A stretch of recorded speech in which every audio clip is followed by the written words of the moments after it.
اللهم صل على سيدنا محمد يا رب صل وسلم دائما ابدا على حبيبك. 5 ہجری میں غزوہ خندق ہوئی ہے، تیسری بڑی لڑائی. نبی صلی اللہ علیہ وسلم جب مدینہ ہجرت کر کے آئے تو پہلی بڑی لڑائی ہوئی بدر کی. اتنی ہسٹری یاد رکھا کریں. پہلی بڑی لڑائی کون سی ہوئی؟ غزوہ بدر. اس کے بعد دوسری بڑی لڑائی ہوئی ہے غزوہ احد. پھر اس کے بعد جو تیسری بڑی لڑائی ہوئی ہے وہ ہوئی ہے خندق. احد کے بعد خندق میں یہ ہوا کہ عرب کے سارے قبائل نے مل کے سوچا کہ بھائی ایک ہی دفعہ سب مل کے مدینہ کی معاذ اللہ اینٹ سے اینٹ بجا دیتے ہیں تاکہ یہ قصہ ہی ہمیشہ کے لیے ختم ہو جائے. آپ صلی اللہ علیہ وسلم نے اب ایسی کبھی جنگ آپ نے عربوں نے دیکھی نہیں تھی کہ چاروں طرف سے حملہ ہو. ان کی قبائلی جنگ ہوا کرتی تھی، ملکوں سے لڑائیاں عربوں کی نہیں ہوتی تھیں. ملکوں سے لڑائیاں کیوں نہیں ہوتی تھیں؟ کوئی ملک ان پہ حکومت کرنا چاہتا ہی نہیں تھا کہ یہ ریگستان ہے، گھاس کا تنکا نہیں ہے، اس پہ ہمیں ملے گا کیا. ہمیشہ بڑی طاقتیں ایسے ملکوں پہ نظر رکھتی ہیں جہاں ان کو کچھ پیٹرول ہو، تیل ہو، گیس ہو، ایٹم بم ٹائپ کی چیزیں ان کے پاس رکھی ہوئی ہوں، مضبوط فوج ہو. اس ٹائپ کی چیزیں جہاں ہوتی ہیں تو وہاں بڑی طاقتوں کی نظر ہوتی ہیں. غریب ملکوں پہ کیا کرنا ہے ان کے. تو صحرا تھے عربوں کے پاس، کچھ کھجور وجور سے گزارا ہو جایا کرتا تھا. تجارتی قافلے بڑے لمبے لمبے جا کے پھر وہ کچھ سال بھر کا انتظام ہو جاتا ان کے لیے. تو اس لیے عرب جو جن لڑائیوں کے عادی تھے وہ یہی ہے کہ ایک قبیلے کی دوسرے قبیلے سے، پھر جس قبیلے سے ہو رہی ہے تو ان کے اپنے اتحادی قبیلے بھی ہوتے تھے، ان کے اپنے اتحادی قبیلے ہوتے تھے کہ جی ہم پہ حملہ ہوا تو تم مدد کرو گے، تم پہ حملہ ہوا تو ہم مدد کریں گے. اس طرح کے آپس میں ایگریمنٹ بھی. تو بہت بڑی لڑائیاں نہیں ہوتی تھیں. خندق میں یہ ہوا، غزوہ خندق میں، کہ چاروں طرف سے قبائل نے مل کے سوچا کہ ہم مدینہ پہ اکٹھا حملہ کریں گے اور صفحہ ہستی سے مٹا دیں گے ان کو. ایسی لڑائی نبی صلی اللہ علیہ وسلم کی زندگی میں پہلی مرتبہ. آپ پریشان ہوئے. اب دیکھو پھر یہاں نبی نے یہ نہیں فرمایا کہ چلو اسلحہ اٹھا کے لڑتے ہیں، مدد کرنے والا کون ہے؟ اللہ ہے. بھائی پہلے آپ تو اپنے قواعد پورے کریں نا، جو آپ کی ذمہ داری ہے. آپ کو تو اسوہ حسنہ بننا ہے نا قیامت تک کے لیے، کہ جب بھی مسلمانوں پہ کوئی مشکل آئے گی تو یہ سر جوڑ کے بیٹھیں گے، استخاروں کی بھینٹ اپنے فیصلے نہیں چڑھائیں گے. استخارہ نکالو، جہاں ادھر کو آ رہا ہے تو ادھر چلے جاؤ، ادھر کو آ رہا ہے تو ادھر چلے جاؤ. اور یہ صرف یہ نہیں کریں گے کہ دعاؤں پہ اکتفا کر کے بیٹھ جائیں. اب حملہ ہو رہا ہے تو اب کیا کریں؟ آپ نے صحابہ کرام کو بلایا. غزوہ احد میں اللہ نے نبی کو حکم بھی دیا تھا کہ کوئی کام مشورے کے بغیر نہیں کرنا. حالانکہ مشورے میں نقصان بھی ہو چکا تھا. احد میں مشورہ ہوا تھا کہ باہر نکل کے لڑنا ہے اور نقصان ہو گیا تھا. پھر بھی آپ نے، اللہ نے فرمایا کہ کرنا مشورہ ہی ہے. تو نبی صلی اللہ علیہ وسلم نے صحابہ کو جمع کیا. بھائی کیا کریں؟ حضرت سلمان فارسی رضی اللہ تعالی عنہ جو ایران اور فارس کے رہنے والے تھے، انہوں نے بتایا کہ ہم ان جنگوں کے عادی ہیں. فارس میں تھے نا، فارسی تھے، وہ پرشین تھے. اب دیکھو یہ عربوں کی جنگ ہوتی تو سلمان فارسی پیغمبر کے ساتھ ہوتے؟ وہ تو کہتے بھائی یہ عربوں کی آپس کی لڑائی ہیں، ہمیں کیا کرنا ہے. تو یہ عرب کے خلاف جنگ نہیں تھی، یہ ایک نظریات کی جنگ تھی کہ ایک اللہ کو ماننے والے ہزاروں خداؤں کو ماننے والوں سے لڑ رہے ہیں. جو باطل کا نظام دنیا میں جنہوں نے نافذ کیا ہوا ہے وہ لوگ لڑ رہے ہیں ان لوگوں سے جن کے پاس حق کا نظام ہے. تو یہ حق اور باطل کی لڑائی ہے. آج دنیا میں جتنی جنگیں ہو رہی ہیں نا، حق اور باطل کی نہیں ہو رہی، زمینوں کی جنگیں ہو رہی ہیں. ان کو حلال کا لیبل لگایا ہوا ہے کہ یہ جائز ہے، بلکہ ملک کے لیے لڑو آپ، چاہے ملک ظلم کر رہا ہو، اس سے بحث نہیں ہوتی. اور اسلام کی تلوار جو حق اور باطل کے لیے اٹھی ہے اس کو کہتے ہیں اسلام کس سے پھیلا ہے؟ تلوار سے. اور مسلمان ہوتے ہیں دہشت گرد. حالانکہ نظریے کی بیس پہ لڑنا اگر صحیح نظریہ ہے تو وہ تو سمجھ میں آتا ہے, باقی کسی بیس پہ بھی لڑائی کی کوئی تگ نہیں بنتی. کیوں لڑ رہے ہو بھائی تم, کیوں اس کی زمین پہ تم کیوں قبضہ کر رہے ہو؟ تو نبی صلی اللہ علیہ وسلم نے مشورہ لیا تو حضرت سلمان فارسی رضی اللہ تعالی عنہ نے عرض کیا, یا رسول اللہ, ہمارے ہاں جب ایسی لڑائیاں ہوتی ہیں تو مسئلہ کیا ہے, ابھی ہم نے دشمن پہ بڑھ کے حملے تھوڑی کرنے, اتنی تو ہم میں طاقت نہیں ہے. اتنے بڑے بڑے قبائل چاروں طرف سے, اکیلے نہتے کہاں لڑ سکتے ہیں ان سے؟ یہ تو مشورے میں بات ہی نہیں ہوئی ہے کہ ہم نے ان کو کیسے فتح کرنا ہے. نہ, ان کو مدینہ آنے سے روکنا کیسے ہے, ڈیفینس کیسے کرنا ہے. تو مشورہ کس پہ ہو رہا تھا؟ اقدام پہ نہیں بلکہ ڈیفینس پہ. حضرت سلمان فارسی نے عرض کیا, یا رسول اللہ, ہمارے ہاں جب ایسی لڑائیاں ہوتی ہیں تو ہم خندقیں کھودتے ہیں, بڑی بڑی خندقیں, تاکہ دشمن ان خندقوں کو کراس نہ کر سکے. ظاہر ہے ان میں اترے گا, ایک اسپیڈ بریکر ہو گیا نا ایک بہت بڑا. تو پہلے تو گھوڑے تھے, اس میں تو ٹینک بھی نہیں آ سکتے خندقوں کو کراس کر کے, تو گھوڑے تھے, وہ کیسے آئیں گے اس کے اندر. اور مشورے ہوئے تو اس کے علاوہ نبی اور صحابہ کے پاس کوئی آپشن نہیں تھا. لیکن یہ خندقیں کھودنا آسان کام نہیں تھا. کیسے گڑھے کھودیں بھائی, تھوڑا تھوڑی, وہ اتنا لمبا بارڈر مدینہ کے اطراف میں, اتنا بڑا بارڈر کہ جہاں سے بھی دشمن کی فوج کے گھسنے کا خطرہ ہے وہاں اتنی چوڑی خندق کھودیں کہ دشمن کے گھوڑے اس کو کراس نہ کر سکیں. یہ آسان کام نہیں ہے, لیکن اس کے علاوہ کوئی آپشن تھا نہیں. صحابہ سارے کام کاج, کاروبار, بزنس, معاش, تجارت چھوڑ چھاڑ کے کس کام میں لگ گئے؟ کدال چلانے میں. خود نبی صلی اللہ علیہ وسلم بھی اسی میں لگ گئے. اور کہیں نرم زمین تھی, کہیں پتھریلی زمین, بڑے بڑے پتھر آ جاتے ان کو کھودنا مشکل.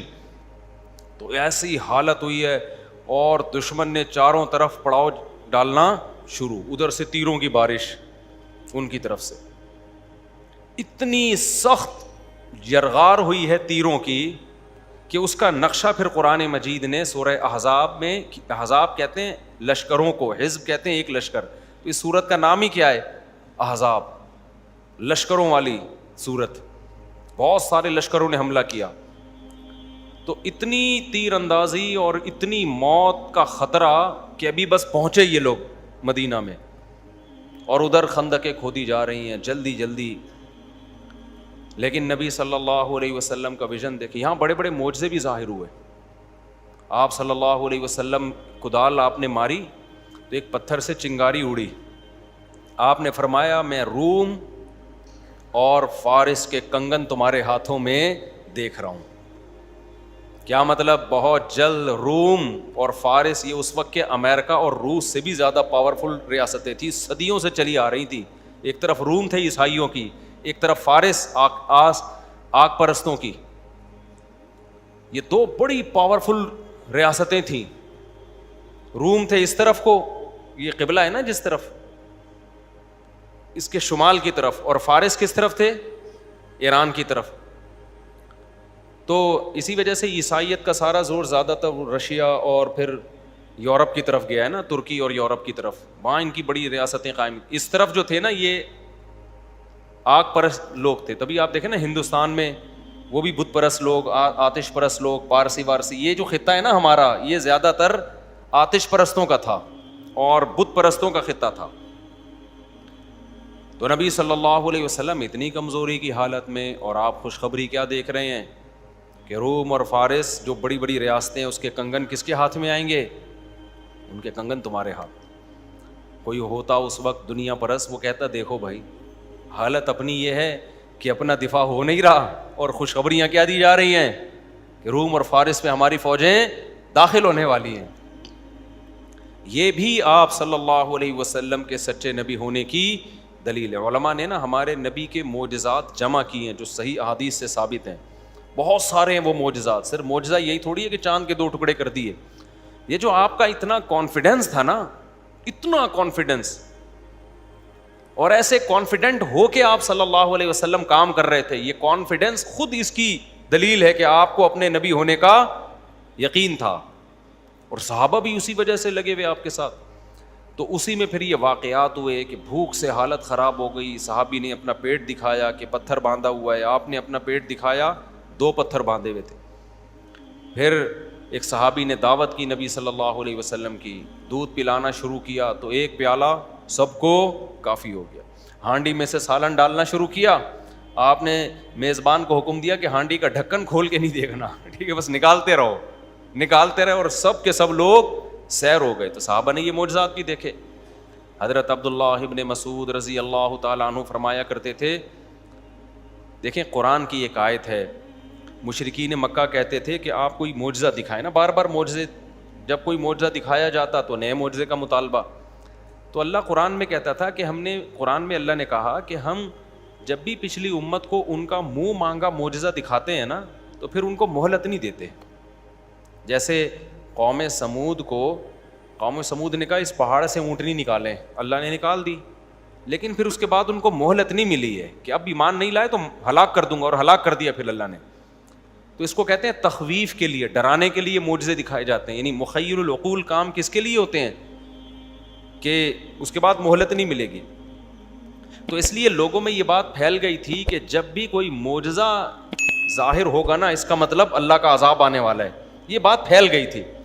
لیکن عبداللہ بن مسعود بتایا کرتے تھے کہ لوگوں تم سمجھتے تھے کہ ہم جب کوئی معجزہ دیکھیں گے تو اللہ کا خوف ہے, لیکن حقیقت میں جب ہمیں معجزے دکھائے جاتے تھے تو یہ خوشخبری ہوتی تھی. کیا مطلب؟ یہ معجزہ کافر کے لیے تو عذاب کی پیش گوئی ہے, مسلمان کے لیے کیا ہے؟ اور خوشخبری ہے کہ اللہ کس کے ساتھ ہے؟ تمہارے ساتھ ہے, تمہیں ضائع نہیں ہونے دے گا. تو اس سے پتہ چلا کہ اللہ کا ایک ہی عمل ایک شخص کے لیے عذاب اور دوسرے کے لیے رحمت ہو سکتا ہے. اسی سے اندازہ لگا لو کہ یہ جتنی ٹینشنیں اور پریشانیاں آتی ہیں نا, حدیث میں آتا ہے کہ جو بے صبرے ہیں ان کے لیے یہ ٹینشن عذاب ہے, اور جو صبر کرنے والے ہیں ان کے لیے یہ ٹینشن ہے اللہ کی رحمت. بہت سے لوگ پوچھتے ہیں نا کہ ہمیں کوئی ٹینشن ہو رہی ہے, پتہ نہیں اللہ کی طرف سے ہے یا عذاب ہے. تو میں کہتا ہوں بھائی اگر ناشکری کی توفیق مل رہی ہے, اللہ سے دوری ہو رہی ہے, تو یہ عذاب بن کے آئی ہے, کوئی گناہ ہوا ہے جس کی سزا مل رہی ہے. اور اگر یہ اللہ کے قرب کا ذریعہ بن رہی ہے تو پھر یہ کیا ہے؟ یہ محبت ہے اللہ کی, کیونکہ پیغمبروں پر بھی مشکلات آئی ہیں.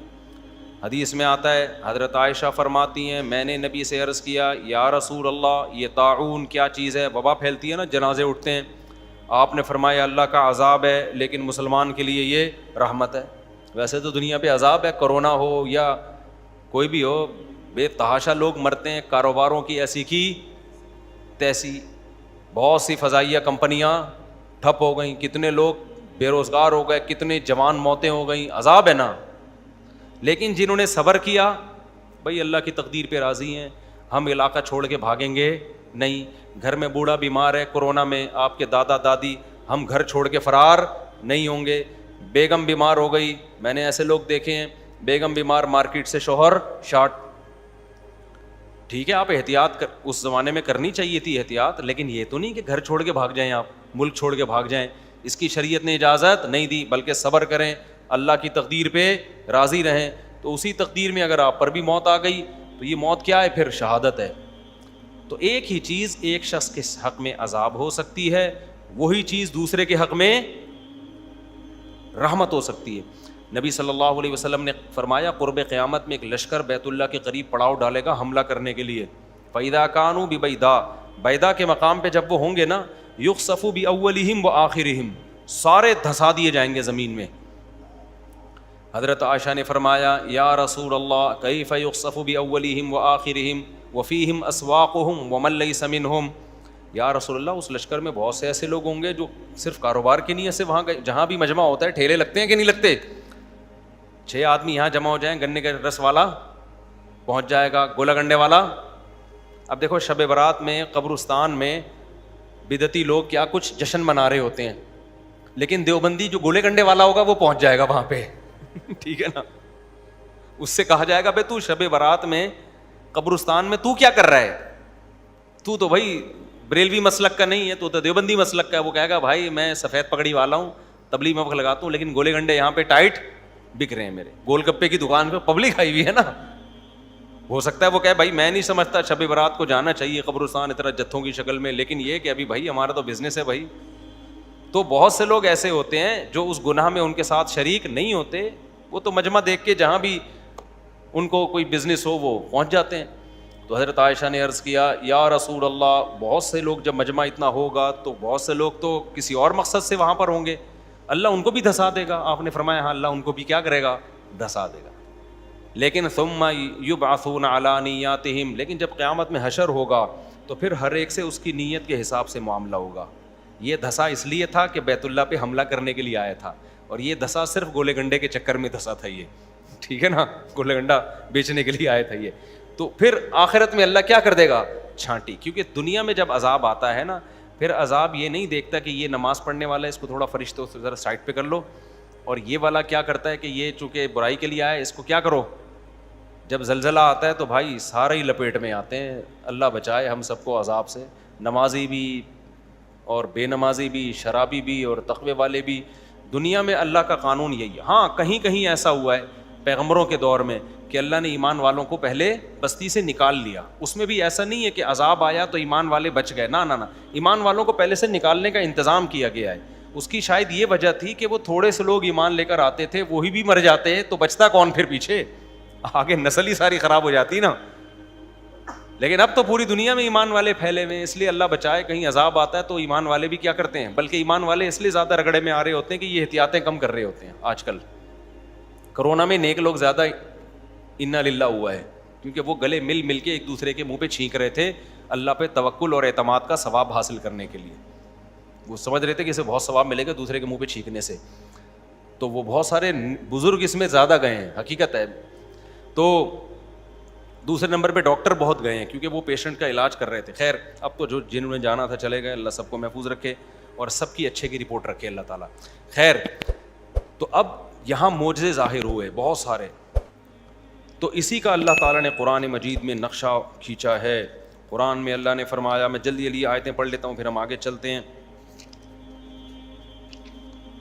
یا ایھا الذین آمنوا اذکروا نعمت اللہ علیکم, اے ایمان والو اللہ کی نعمت کو یاد کرو. اذ جاءتکم جنود, جب تمہارے پاس بہت سارے لشکروں نے حملہ کیا. فارسلنا علیہم ریحا وجنودا لم تروها, ہم نے ہواؤں کا طوفان بھیجا. ہواؤں کا طوفان آیا جس سے ان کے خیمے اکھڑ گئے, ان کے لیے وہاں قدم جمانا مشکل ہو گیا. یہ اللہ کی طرف سے مدد ہوئی. اور ہم نے ایسے لشکر بھی اتارے جن کو تم نے اپنی آنکھوں سے نہیں دیکھا, وہ فرشتوں کے لشکر تھے. اذ جاؤکم من فوقکم ومن اسفل منکم, جب ہر طرف سے تم پر دشمنوں نے حملہ کیا. وَإِذْ زَاغَتِ الْأَبْصَارُ, جب آنکھیں خوف کے مارے کھلی کی کھلی رہ گئیں. وَبَلَغَتِ الْقُلُوبُ الْحَنَاجِرَ, اور دل حلق میں آ گئے. یہ کس کی کیفیت بیان ہو رہی ہے, صحابہ کی, کیونکہ ایسا ہی شدید خطرہ ہو گیا چاروں طرف سے, اور ایسی تیر اندازی, اور مدینہ بس ہاتھ سے گیا بھی, اور سب قتل ہوں گے, قیدی ہوں گے. تو یہ کیفیت ہو گئی. اللہ کہتے ہیں تمہارے دل خوف کے مارے اچھل کے کہاں آ گئے, حلق میں. یہ کنایا ہے, ہم کہتے ہیں بھائی میرا تو دل اچھل کے حلق میں آ گیا, اور آنکھیں کھلی کی کھلی رہ گئیں. تو یہ سب نیچرل ہے. دنیا میں کوئی اتنا بہادر نہیں ہے کہ جس پر جنگ مسلط کر دی جائے اور اسے کچھ ہو ہی نہیں. میں بار بار کہتا ہوں نا کہ دینداری کا جو معیار آج لوگوں نے بنایا ہوا ہے قرآن و سنت میں وہ معیار نہیں ہے. دیندار آدمی کے ساتھ وہ تمام تر طبعی اور حالتیں پیش آتی ہیں جو دیندار بھی دوسری شادی کرتے ہوئے ٹانگیں کانپتی ہیں اس کی. یہ نہیں ہو سکتا کہ جی بہت بڑا بہادر ہے. تبھی کتنے ہی بڑے بڑے بہادر لوگ آتے ہیں میرے پاس جنہوں نے علاقوں کے علاقے فتح کیے ہوئے ہوتے ہیں, آرمی میں بڑے بڑے آفیسر ہوتے ہیں وہ, اور کارگل میں ان کی بڑی بڑی خدمات ہوتی ہیں. وہ جب دوسری شادی کرتے ہیں میں کہتا ہوں آپ کی ٹانگیں کیا ہوں گی, کانپیں گی. یہ ذہن میں رکھنا, چاہے نشان حیدر شہادت کے بعد آپ کو ملے یا کوئی وہ تمغہ امتیاز ملے یا کچھ بھی ملے, یہ نیچرل ہے. جس مسلمان کی دوسری شادی کے وقت ٹانگیں نہیں کانپ رہی ہیں وہ دائرہ استغفر اللہ زیادہ ہو جائے گا, کہنے والا تھا دائرہ اسلام سے, وہ دائرہ انسانیت سے خارج ہے. دائرہ انسانیت کا مطلب وہ نارمل نہیں ہے, تو وہ تو ہوگا. اچھا خیر ہم کہاں سے کہاں چلے گئے. تو یہ سب چیزیں نیچرل ہیں میرے بھائی. تو صحابہ کی کیفیت کیا ہوئی ہے. دیکھو اسلام اس طرح سے دنیا میں پھیلا ہے, لڈو کھا کے نہیں پھیلا. یہ صحابہ پہ, اور یہ وہ لوگ ہیں جو بیچارے مکہ سے ہجرت کر کے گھر بار چھوڑ کے آئے. ان کو امیدیں دلائی گئی یہ ہو جائے گا یہ ہو جائے گا. ہوا کیا, پہلا بدر کا معرکہ ہو گیا, وہ ایک ٹینشن. پھر احد کا معرکہ ہو گیا, وہ بھی جنگ مسلط ہوئی. پھر یہودیوں کی غداریاں، پھر خندق ہو گئی، وہ ایک مستقل ٹینشن. لیکن کیسا جذبہ صحابہ کرام کا، کیسا ایمان، قدم پیچھے نہیں ہٹ رہے. بھائی ساتھ دیا ہے تو جینا مرنا اب ساتھ ہوگا. اور ایک طرف بنی اسرائیل تھے، اللہ نے فرعون کے ظلم سے ان کو نجات دی، خود سے دی. بنی اسرائیل کا صرف یہ کردار تھا کہ ایمان پہ قائم رہے. وہ اپنی آنکھوں سے فرعون کو ڈوبتا ہوا دیکھا. اب جب ریاست مل گئی، تورات مل گئی، نبی کہہ رہے ہیں جاؤ اب خود جا کے لڑو، حملہ کرو، کہہ رہے ہیں اے موسیٰ تو جا اور تیرا رب جا، ہم یہیں بیٹھے ہوئے ہیں. تو یہ فرق تھا صحابہ کرام میں اور بنی اسرائیل میں. کیوں؟ آخری نبی ہے نا، تو اللہ امت بھی خاندانی دینا چاہتا ہے آخری نبی کو، کہ اب نبوت والا کی ذمہ داری یہ امت ہی اٹھائے گی.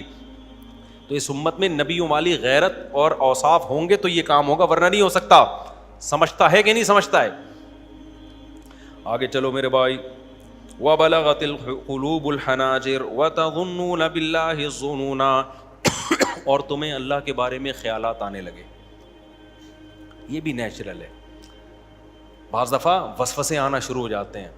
اتنی صحابہ کرام پہ مشکلات آئی ہیں کہ شیطان نے صحابہ کے دل میں وسوسے ڈالنا شروع. بھائی کہاں گئی وہ مدد؟ ہم سے تو بڑے وعدے کیے گئے تھے، اسلام دنیا میں آئے گا، غالب ہوگا، نبی آخری نبی ہیں، اور ایسا امن قائم ہوگا کہ ایک عورت زیورات سے آراستہ ہو کے صنعاء سے حضر موت کی طرف جائے گی، کوئی نظر اٹھا کے دیکھنے والا نہیں ہوگا. لیکن یہ ہو کیا رہا ہے ہمارے ساتھ؟ ہیں بھائی، بھوک پیاس اور گڑھے کھد رہے ہیں اور اتنی ٹینشن، اور پھر بھی تیر پہ تیر چل رہے ہیں. اتنی تیر اندازی ہوئی اور اتنا خطرہ ہوا کہ نبی صلی اللہ علیہ وسلم کی زندگی میں پہلی مرتبہ 4 نمازیں ایک ساتھ قضا ہوئی ہیں، ظہر، عصر، مغرب، عشاء. سمجھتے ہو کہ نہیں سمجھتے؟ کیوں؟ پڑھ ہی نہیں سکتے تھے نا، کوئی جگہ ہی نہیں مل رہی تھی جہاں کھڑے ہو کے نماز پڑھے، دشمن نہ آئے تو جان بچانا پہلے فرض ہے. اور اللہ نے میدان جنگ میں نماز پڑھنے کا طریقہ بھی نازل نہیں کیا تھا، بعد میں تو اللہ نے نازل کر دیا اور بتا دیا کہ جنگ میں بھی نماز قضا کرنے کی اجازت نہیں ہے. لیکن اس میں بھی حکمت تھی کہ تاکہ پتہ تو چلے کہ جب 4 نمازیں قضا ہوں گی تو پڑھی کیسے جائیں گی. تو نبی نے ان 4 کو پڑھا. کیسے پڑھا؟ جو پہلے قضا ہوئی تھی وہ پہلے، پھر عصر، پھر مغرب، پھر عشاء. اسی وجہ سے امام احمد ابن حنبل اور امام ابو حنیفہ، اس حدیث کی روشنی میں دونوں اماموں کا قول ہے کہ اگر کوئی صاحب ترتیب ہے، نمازیں ترتیب سے پڑھتا آ رہا ہے، تو اگر ایک نماز قضا ہو جائے گی تو جب تک وہ پڑھے گا نہیں اگلی ہوگی نہیں اس کی. اسی حدیث کی بیس.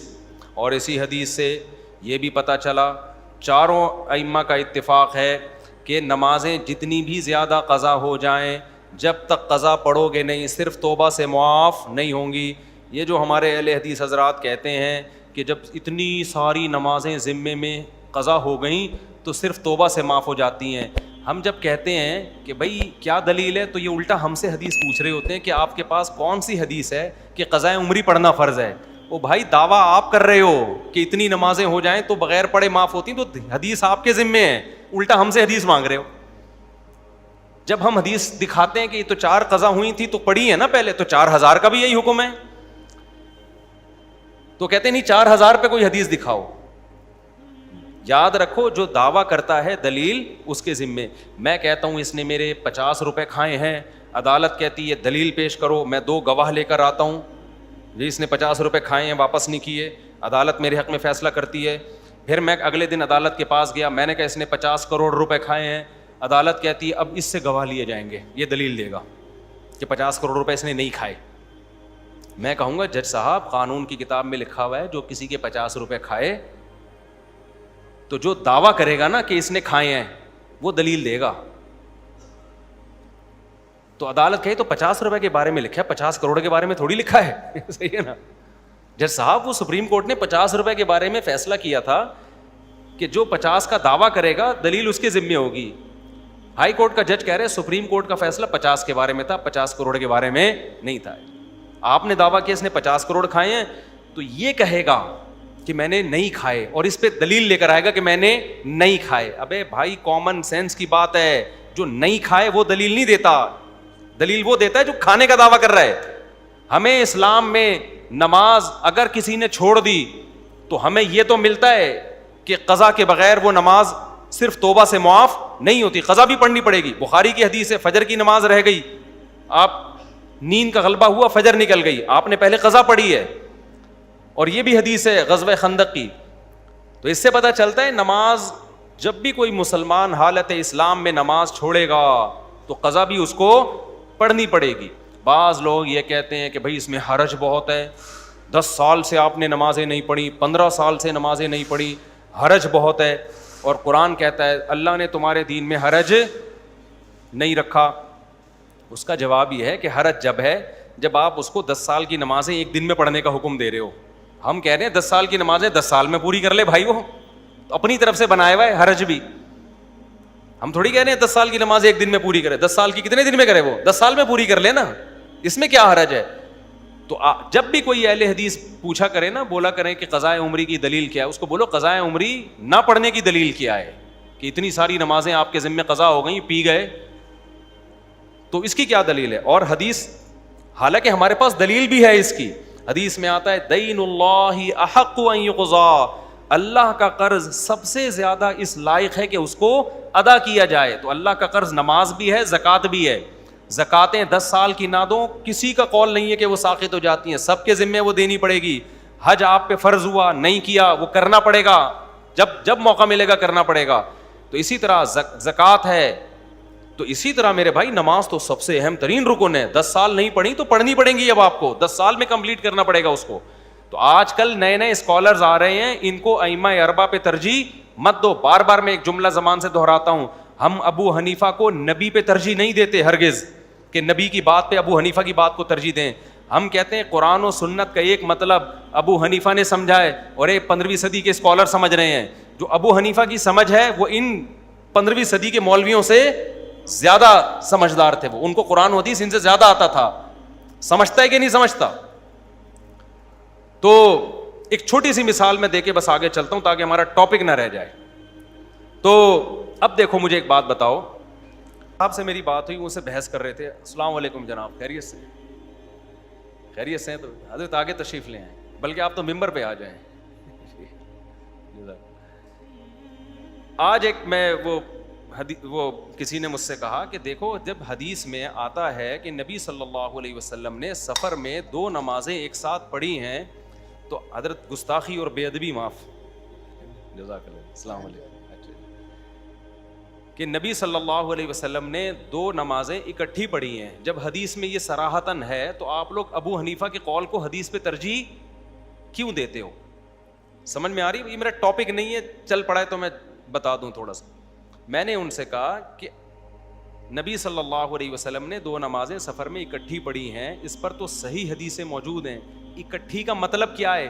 اس پر حدیث یا تو صریح نہیں ہے یا صحیح نہیں ہے.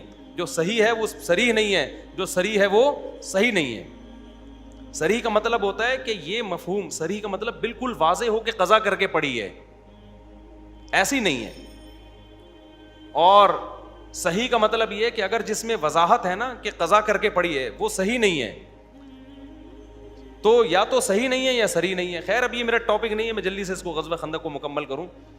تو یہ دور علم کا نہیں ہے, علم عمق اور گہرائی نہیں ہے. قرآن و سنت کے نام پہ بہت کچھ بولا جاتا ہے. تو میں یہ عرض کر رہا تھا, تو حضرت سلمان فارسی نے حکم دیا کہ کیا کی جائیں, خندقیں کھودی جائیں. تو خندقیں کھودی گئیں, اور پھر قرآن میں اللہ تعالیٰ فرماتے ہیں کہ ہم نے اس طرح سے مدد کی. وَإِذْ قَالَتْ طَائِفَةٌ هُنَالِكَ ابْتُلِيَ الْمُؤْمِنُونَ وَزُلْزِلُوا زِلْزَالًا شَدِيدًا. قرآن کہتا ہے یہاں مومنوں کو آزمایا گیا اور زبردست طریقے سے ان کو ہلا کر رکھ دیا گیا.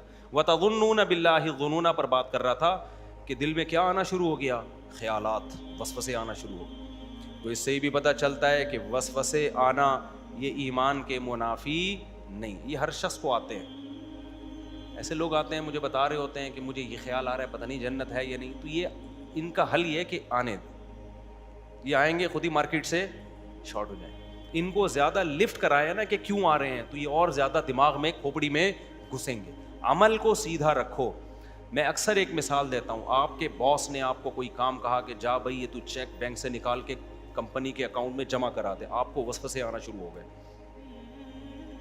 یار میں جاؤں گا چیک نکالوں گا, پتہ نہیں ڈاکو چھین نہ لیں, یہ نہ ہو جائے, وہ نہ ہو جائے, یہ نہ ہو جائے, باس نے یہ حکم صحیح بھی دیا ہے کہ غلط تو نہیں دیا, اس کے کرنے سے میں اسلام سے خارج ہو جاؤں گا, یہ جنت میں جاؤں گا.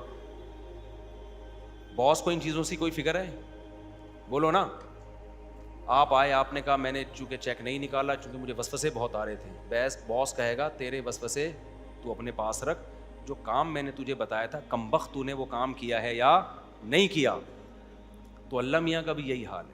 آپ کے ذمے جو کام لگایا ہے نا, نماز پڑھو, وضو کرو, زکوٰۃ دو, بہنوں کی وراثت ان کے حوالے کرو, عقیدہ اپنا صحیح رکھو, یہ کام تمیز سے کرتے رہو. پھر جو آ رہا ہے آنے دو, جو جا رہا ہے جانے دو. تو وسوسے کا علاج بھی یہی ہے کہ ان کو لفٹ نہیں کراؤ زیادہ. تو اللہ تعالیٰ فرماتے ہیں هُنَالِكَ ابْتُلِيَ الْمُؤْمِنُونَ وَزُلْزِلُوا زِلْزَالًا شَدِيدًا وَإِذْ يَقُولُ الْمُنَافِقُونَ وَالَّذِينَ فِي قُلُوبِهِم مَّرَضٌ مَّا وَعَدَنَا اللَّهُ وَرَسُولُهُ إِلَّا غُرُورًا. صحابہ کے دل میں تو صرف وسوسے آئے, منافقین کو پروپیگنڈا کرنے کا بہترین موقع مل گیا. منافقین نے کہا ہم تو پہلے ہی کہتے تھے کہ یہ اللہ رسول کے وعدے صرف سیاسی وعدے ہیں. جیسے ایک سیاسی مولوی صاحب تقریر کر رہے تھے, سیاست لوگ تقریریں کرتے ہیں نا, سیاستدان. کبھی کسی سیاستدان کو سچ بولتے ہوئے دیکھا تقریر میں آپ نے؟ ایک سیاسی صاحب تقریر کر رہے تھے کہ آپ مجھے ووٹ دیں, میں 2 اسکول بناؤں گا, لڑکیوں کے لیے الگ, لڑکوں کے لیے الگ. آپ مجھے ووٹ دیں, میں 2 ہاسپٹل بناؤں گا, مردوں کا الگ, عورتوں کا الگ. کسی نے کہا ہمارے یہاں میٹرنٹی ہوم نہیں ہے, سمجھ رہے ہو نا, بخواتین کے جو بچہ دینے کا اس ہسپتال وہ نہیں ہے. اس نے کہا آپ مجھے ووٹ دیں, میں 2 بناؤں گا, مردوں کے لیے الگ, عورتوں کے لیے الگ. تو سیاستدان کو تو پھینکنا ہوتا ہے, وہ تو پوچھ تو لے بھائی میٹرنٹی کا مطلب کیا ہے. تو موقع مل گیا ان کو, اس کو تقریر کا موقع چاہیے. تو منافقین کو یہاں کیا مل گیا؟ موقع. کہہ رہے ہم نے تو پہلے ہی کہا تھا کہ یہ صرف سیاسی باتیں ہیں, کہ جنت جہنم, اور محمد صلی اللہ علیہ وسلم نے ہمیں میدان جنگ میں لا کے کھڑا کر دیا. یہ تو ہمارے مروانے کا پورا پہلے سے کیا تھا؟ پلان تھا. ما وعد اللہ ورسولہ الا غرورا, یہ تو جھوٹے وعدے ہم سے کیے ہیں. وَيَسْتَأْذِنُ فَرِيقٌ مِّنْهُمُ النَّبِيَّ إِنَّ بُيُوتَنَا يَقُولُونَ إِنَّ بُيُوتَنَا عَوْرَةٌ. بہت سے منافقین اس جنگ میں آئی نہیں اور کہنے لگے ہمارے گھر خالی ہیں, گھروں میں لیڈیز ہیں, ان کی حفاظت کرنے والا کوئی نہیں ہے. ایکچولی ہمیں کیا چاہیے؟ ایک لیو چاہیے, 6 مہینے کی لیو چاہیے ہمیں, ٹھیک ہے نا. انہوں نے بہانے کر کے, اس سے پتہ چلتا ہے کہ جب بھی قوم پر کوئی اجتماعی مشکلات آتی ہیں, 2 نمبر لوگ پیچھے بھاگتے ہیں, 1 نمبر لوگ اس غم میں قوم کا ساتھ دیتے ہیں. یہ بڑی لمبی صورت ہے, آگے اور بھی بہت سارے مضامین ہیں, وہ میں جلدی بیان کر دوں. آج جو ہم نے سورہ فاطر پڑھی ہے,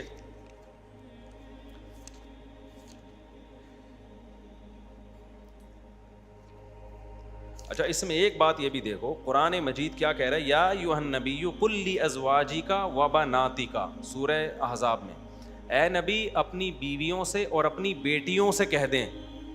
تو اس سے پتہ چلتا ہے کہ نبی کی بیٹیاں ایک سے زیادہ ہیں یا نہیں ہیں. کوئی یہ تعویل کر سکتا ہے کہ امت کی عورتوں کو روحانی بیٹیاں کہا گیا ہے؟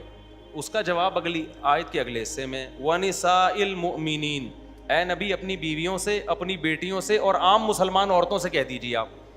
اس سے پتہ چلتا ہے کہ جو قوم, جو شخص یہ کہے کہ نبی کی صرف ایک بیٹی تھی, وہ اس آیت کا منکر ہوا کہ نہیں ہوا؟